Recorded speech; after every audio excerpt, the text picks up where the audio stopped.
우리가 함께 살펴볼 하나님 말씀은 시편 7편에서 1절에서 10절까지의 말씀입니다. 여호와 내 하나님이여, 내가 주께 피하오니 나를 쫓아오는 모든 자들에게서 나를 구원하여 내소서.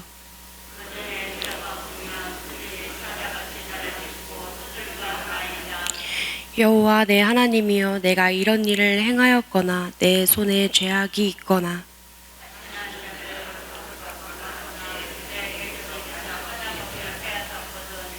원수가 나의 영혼을 쫓아 잡아 내 생명을 땅에 짓밟게 하고 내 영광을 먼지 속에 살게 하소서.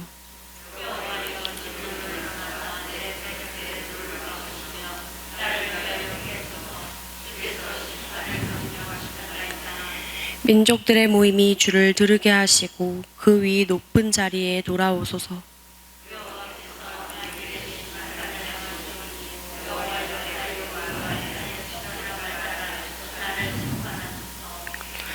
악인의 악을 끊고 의인을 세우소서. 의로우신 하나님이 사람의 마음과 양심을 감찰하시나이다. 나의 방패는 마음이 정착한 자를 구원하시는 하나님께 있도다. 아멘. 나의 방패는 하나님께 있도다 라는 주제로 시편 7편의 말씀을 나누고자 합니다. 우리는 이 세상을 누군가와 함께 살아가고 있습니다. 어디를 가든 나와 다른 타인과 만나게 되고 또 그 누군가와 대화를 나누며 시간을 나누다 보면 관계가 돈독해지기도 합니다. 하지만 우리는 언제나 좋은 인간관계 속에서만 살고 있지는 않습니다. 우리 의도와는 다르게 누군가와 엇갈리기도 하고 오해를 하기도 하고 또 오해를 받기도 합니다. 사실 나와 다른 사람과 이 세상에서 함께 섞여서 살아간다는 것은 우리에게 어려움을 줄 때가 많은 것이 사실입니다. 많은 사람들이 학교나 직장에서 받는 스트레스 중 가장 큰 문제를 꼽으라면 인간관계다라고 말할 정도로 함께 살아가는데 꼭 필요한 이 관계 안에서 어려움을 우리는 많이 겪고 있고, 성도된 우리는 이 인간관계를 믿음 안에서 잘 풀어나갈 숙제가 있습니다. 오늘 시편 7편을 보면 다윗에게 억울한 일이 생긴 것으로 보여집니다. 다윗은 일어난 억울한 일에 대하여서 그가 하나님 앞에 취한 태도들을 알 수 있습니다. 그 태도를 통해 억울한 일을 만난 그리스도인들이 하나님 앞에 취해야 할 지혜를 얻는 시간 되기를 소망합니다. 먼저 1절 말씀을 살펴보면 여호와 내 하나님이여, 내가 주께 피하오니 나를 쫓아오는 모든 자들에게서 나를 구원하여 내소서. 아멘. 시편 내용을 살펴보니까 다윗이 만난 이 억울한 일 속에서 그는 가장 먼저 하나님을 찾는 모습을 보여줍니다. 그리고 하나님께 도우심을 구합니다. 다윗은 왕이었습니다. 그를 대적하고 욕보이는 자들에게 똑같이 칼을 꺼내들 수 있는 권력이 있는 자였습니다. 하지만 다윗은 그렇게 하지 않은 것으로 보여집니다.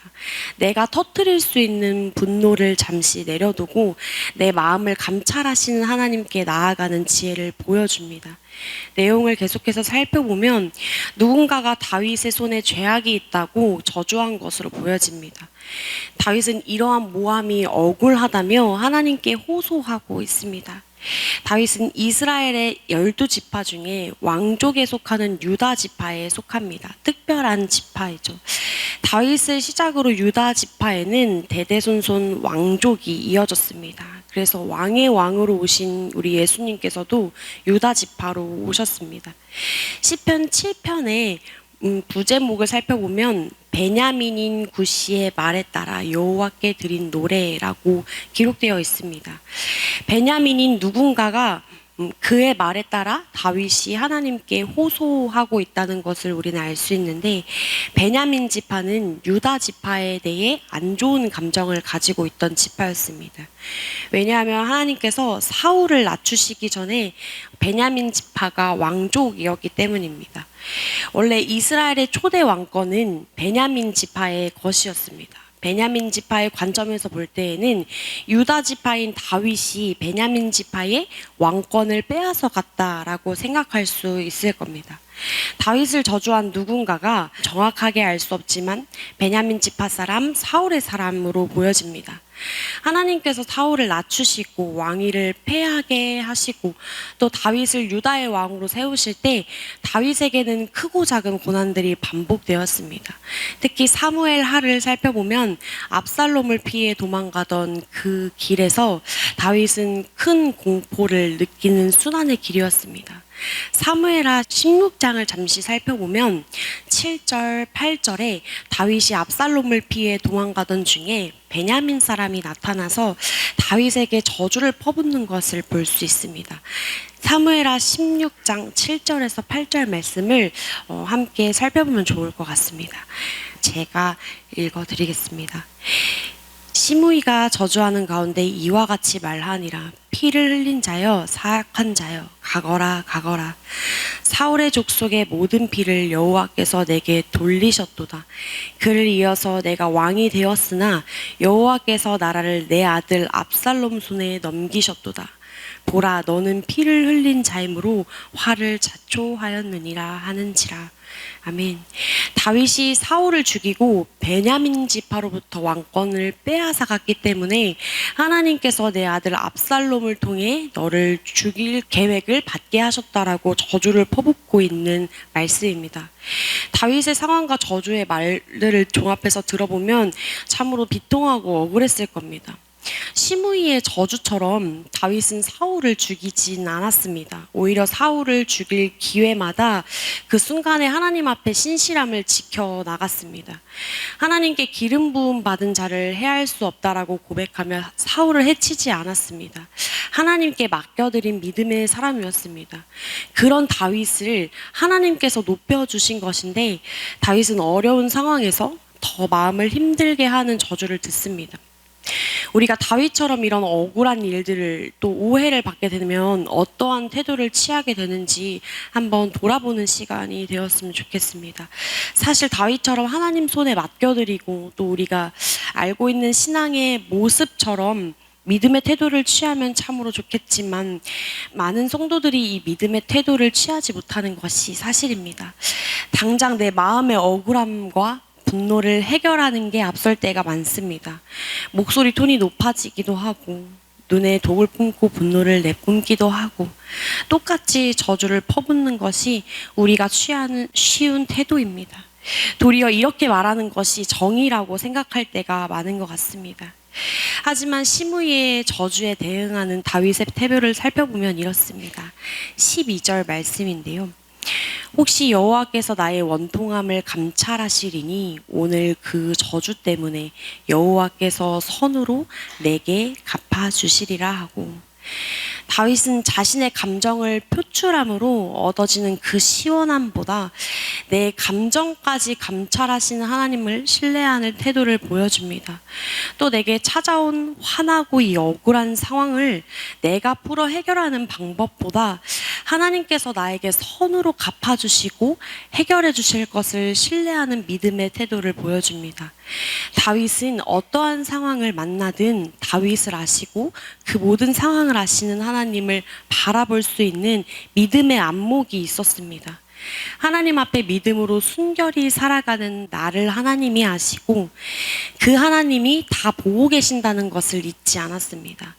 내가 받은 이 저주가 부당하고 또 억울할 때에도 그것 또한 하나님께서 아시고 내가 이 일에 똑같이 악으로 갚지 않으며 하나님에 따라서 선하신 하나님께 긍휼을 구할 때 이 저주를 변화시키시고 나에게 선한 것으로 갚아주실 하나님을 신뢰하고 있습니다. 사무엘하 16장 12절의 다윗의 고백은 놀라운 믿음의 고백으로 보여집니다. 하나님 앞에 성도로서 마음을 지키고 살아가는 사람은 하나님께서 나를 지키신다는 확신으로 끝까지 선으로 악을 이기는 믿음의 싸움을 다윗이 우리에게 보여주고 있습니다. 그리스도인의 힘은 나를 아시는 하나님께 있습니다. 그렇기에 무릇 마음을 지킬 수 없는 그 순간에도 우리를 아시는 하나님으로 인해 우리의 마음을 지킬 수 있습니다. 누구도 나를 몰라줄 때에도 하나님이 나를 아시기 때문에 내가 취한 행동과 선택과 그 이유들을 다 아시니 그걸로 충분하다라고 고백하는 다윗의 고백이 우리의 고백이었으면 좋겠습니다. 그래서 나를 어렵게 하는 사람들에게도 똑같이 악으로 갚지 않고 하나님의 긍휼을 바라보는 자들을 위해 대신 갚아주시는 하나님을 신뢰합니다. 다시 시편으로 돌아와서 시편 7편 9절에서 11절 말씀을 함께 살펴보면 좋을 것 같습니다. 시편 7편에서 9절에서 11절 말씀을 함께 살펴보겠습니다. 악인의 악을 끊고 의인을 세우소서. 의로우신 하나님이 사람의 마음과 양심을 감찰하시나이다. 나의 방패는 마음이 정직한 자를 구원하시는 하나님께 있도다. 하나님은 의로우신 재판장이시며 매일 분노하시는 하나님이시로다. 아멘. 말씀을 보면 하나님은 사람의 마음과 양심을 감찰하시는 하나님이시고 우리의 억울함도 아시고 우리의 마음의 짐도 아신다고 기록되어 있습니다. 성도는 억울함을 내가 갚는 것이 똑똑한 것이고 정의인 것이 아니라 하나님께서 우리를 아시기 때문에 또한 그것은 하나님의 방법이 아니라는 것을 알기에 이 문제를 하나님께서 다루시고 회복시켜 주실 것을 먼저 기도로 나아가는 것이 신앙이고 지혜라는 겁니다. 우리는 분노를 터뜨려 해소하는 것에 마음을 둬서는 안 됩니다. 기도로 하나님께서 내 마음을 단단하고 선하게 이끌어 가시기를 먼저 구하고 그 싸움을 하나님께 맡겨드리는 기도가 다윗이 우리에게 보여주고 있는 믿음입니다. 선한 싸움을 행하라 라고 말씀하신 하나님 뜻에 받들어서 우리에게 다가오는 악을 하나님 앞에 믿음으로 의지함으로 하나님께서 대신 갚아주실 것을 신뢰하는 것입니다. 하나님은 사람을 감찰하시고 또 정직한 자를 구원하시는 하나님이시기 때문에 성도의 방패가 되어주십니다. 또한 의로우신 재판장이셔서 회개하지 않는 사람에게 하나님의 분노가 임하고 하나님의 칼과 활이 이미 그에게 예비되었다고 말씀합니다. 사무엘하의 내용을 더 기억해 보면 다윗을 저주했던 자가 다윗을 죽이기 위해서 치밀하게 계략을 꾸미는 내용으로 16장의 내용은 이어집니다. 그 안에서 다윗은 그에게 동일하게 일어나고 있는 일에 대해서 동일하게 악으로 갚지 아니하고 끝까지 하나님께 기도로 나아갑니다. 끝까지 기도로 선한 싸움을 이어갑니다. 다윗이 하나님 앞에 기도할 때 하나님께서 다윗을 저주하는 자들을 막으시고 다윗에게 피할 바위를 주시는 동안 다윗의 원수를 무너뜨리는 것을 우리는 볼 수 있습니다. 다윗을 위해 일하여 주신 하나님을 보면 우리가 가만히 기도하는 것이 바보 같은 행동이나 답답한 행동이 아니라 나의 억울함과 분노를 가장 선하게 해결할 수 있는 가장 지혜로운 싸움이라는 겁니다. 성도는 하나님의 방법대로 싸워야 합니다. 하나님께서는 회개하며 긍휼과 도우심을 구하는 자에게는 선하심으로 보호하시고 회개하지 않고 악으로 나아가는 자들에게는 하나님의 진노와 재앙이 따른다는 것을 기억해야 합니다. 하나님께서는 정직한 마음으로 선한 싸움을 이어가는 성도를 기억하십니다. 그 성도에게 일어나는 모든 것들과 마음을 다 아십니다. 그리고 그때에 하나님을 의지하는 자들을 하나님께서 다윗을 높여주신 것 같이 높여주십니다. 날마다 회개로 하나님을 찾는 자들을 기뻐하시고 하나님의 긍휼을 구하는 자들을 위해 하나님께서 일하여 주십니다. 다윗은 억울한 일을 당했을 때 먼저 하나님을 바라봤습니다.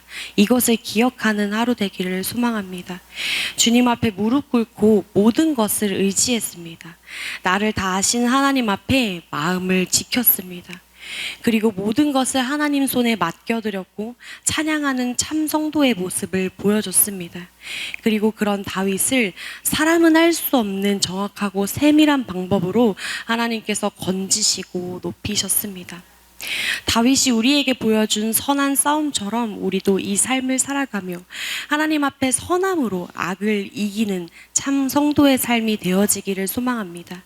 사람의 방법대로 싸우는 것이 아니라 하나님의 방법대로 우리를 다 아시는 하나님께 맡겨드리는 성도의 삶이 되기를 축복합니다. 여호와를 바라는 자는 무슨 일을 만나든지 형통함을 얻습니다. 기도하겠습니다. 나를 지으시고 나를 아시는 아버지 하나님, 오늘 우리의 삶이 주를 닮은 선함과 정직함으로 마음을 지키는 하루 되어질 수 있도록 붙들어 주옵소서. 무슨 일을 만나든지 기도로 선한 싸움을 다하게 하여 주시옵고, 주님을 바라는 자들을 위해 앞서 일하시는 하나님만 찬양하는 믿음을 허락하여 주옵소서. 나의 언행이 다른 사람에게 고통이 되지 않도록 도와주시고, 우리 또한 타인에게 듣는 저주로 인하여 마음이 무너지지 않게 하여 주옵소서. 우리를 사랑하시는 하나님의 음성으로 가득 채워 주옵소서. 세상의 소리에 귀 기울이지 않고 우리를 세우시고 도우시고 붙드시는 하나님의 음성을 따라 오늘의 삶을 살아가는 귀한 성도가 될 수 있도록 인도하여 주옵소서. 주의 말씀이 우리를 살게 하는 가장 큰 복이 오니 그 말씀이 이 하루에 떠나지 않는 축복을 허락하여 주옵소서. 나를 아시는 하나님으로 인해 모든 것에 감사드립니다. 귀하신 예수님의 이름으로 함께 기도드립니다. 아멘.